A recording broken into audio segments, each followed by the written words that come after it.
ಉತ್ತಮ ಮಳೆ ಬೆಳೆಗಾಗಿ ಸೂನಹಳ್ಳಿಯ ಗ್ರಾಮಸ್ಥರು ಇಂದು ಹೊರಬೀಡು ಕಾರ್ಯಕ್ರಮವನ್ನು ಹಮ್ಮಿಕೊಂಡಿದ್ದರು.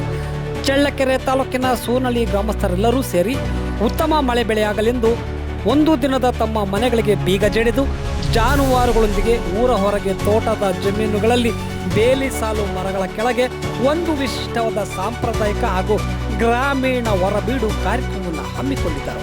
ಇಂದು ಬೆಳಗ್ಗೆ 6 ಗಂಟೆಯಿಂದಲೇ ಊರು ತೊರೆದ ಗ್ರಾಮಸ್ಥರು ದಿನನಿತ್ಯದ ವಸ್ತುಗಳು ಜಾನುವಾರುಗಳನ್ನು ಹೊಡೆದುಕೊಂಡು ಎಲ್ಲರೂ ಗ್ರಾಮ ತೊರೆದು ಊರ ಹೊರವಲಯದಲ್ಲಿ ಬೀಡು ಬಿಟ್ಟಿದ್ದರು.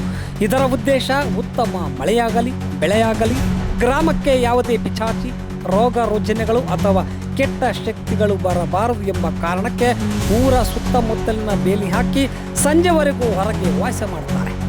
ಎಲ್ಲರೂ ಒಂದೆಡೆ ಸೇರಿ ಅವರಿಗೆ ಇಷ್ಟವಾದ ಅಡುಗೆ ಮಾಡಿ ಗ್ರಾಮದ ದೇವರಿಗೆ ಪೂಜೆ ಹಾಗೂ ನೈವೇದ್ಯ ಸಲ್ಲಿಸಿ ಎಲ್ಲರೂ ಕುಟುಂಬಸ್ಥರು ಸಾಮೂಹಿಕವಾಗಿ ಕುಳಿತು ಊಟ ಸೇವಿಸುತ್ತಾರೆ.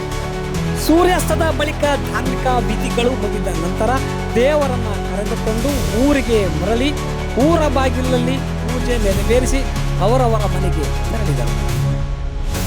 ಊರ ಬಿಟ್ಟು ನಂತರ ಹೊರ ಬಂದಂತಹ ಗ್ರಾಮಸ್ಥರು ಮತ್ತೆ ಆ ಊರ ಒಳಗೆ ಹೋಗುವವರೆಗೂ ಯಾರೂ ಬಾರದಂತೆ ಗ್ರಾಮದ ಮುಖ್ಯ ರಸ್ತೆಗಳಿಗೆ ಕಳ್ಳೆಗಳನ್ನು ಹಾಕಿ ಕಾವಲನ್ನು ಕಾಯುತ್ತಾರೆ.